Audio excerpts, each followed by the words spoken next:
Deification. The last item I wanted to address in this series is the topic of eternal progression, or theosis, or deification. Mormons believe, if they are faithful enough, they will someday become a god. Moreover, they believe that Heavenly Father was once a mere human being.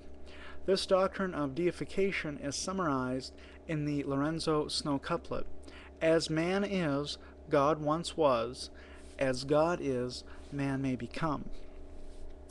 This teaching is patently anti-biblical. First, it brings God down. We have believed and supposed God was God from all eternity because that is what the Bible itself says. The Bible presents God as unchanging, in addition.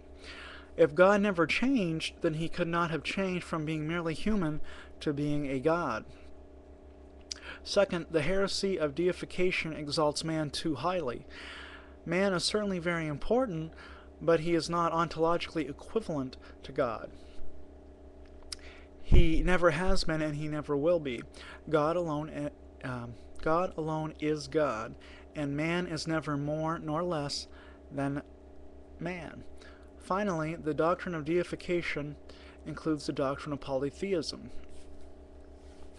God sent his prophets in the Old Testament to write 800 pages of a single unified message. That message was, quote, "Hear, O Israel, the Lord our God is one. The Lord your God is one." End quote. There are no gods whatever apart from Yahweh, according to the Bible.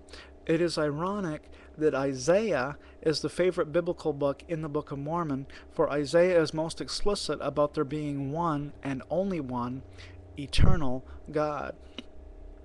It is in Isaiah we read God saying the following: "Before me there was no God formed, neither shall there be after me.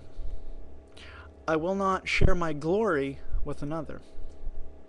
I am the high and lofty one who inhabiteth eternity. I am the first and I am the last. Apart from me there is no God. Is there any God besides me? I know not one. I am the Lord, there is no other. Apart from me there is no God. I am God and there is none like me."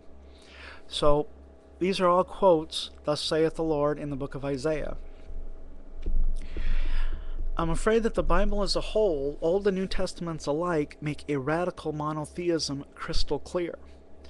But Mormonism is polytheistic. They don't like to admit it, but the LDS are polytheists.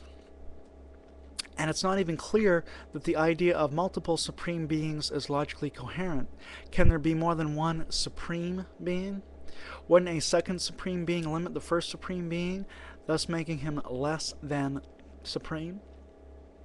Also, when we think about God before he was God, according to Mormon theology, we may ask where he came from. He came from the God of his own world.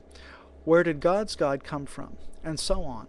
Either this leads to an infinite chain, which is logically impossible, or there is a first and most supreme God. But did he go through eternal progression? There is no more supreme God, so he wouldn't have any God to obey to become eternally progressed.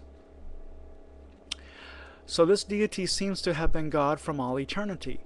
But now we are getting suspiciously close to orthodoxy, which the Mormon traditionally denies. Moreover, it may be actually impossible for the world to be eternally old into the past. At the very least, an eternal past contradicts contemporary science, the Big Bang, for example. The supreme God could not have been in the cosmos for all eternity if the cosmos itself has not been here for all eternity. So if a supreme deity isn't eternal, it is hard to see why he would just start to exist all of a sudden without being caused to exist by an even more supreme being. In other words, stopping the infinite chain, making the chain finite, has many problems of its own.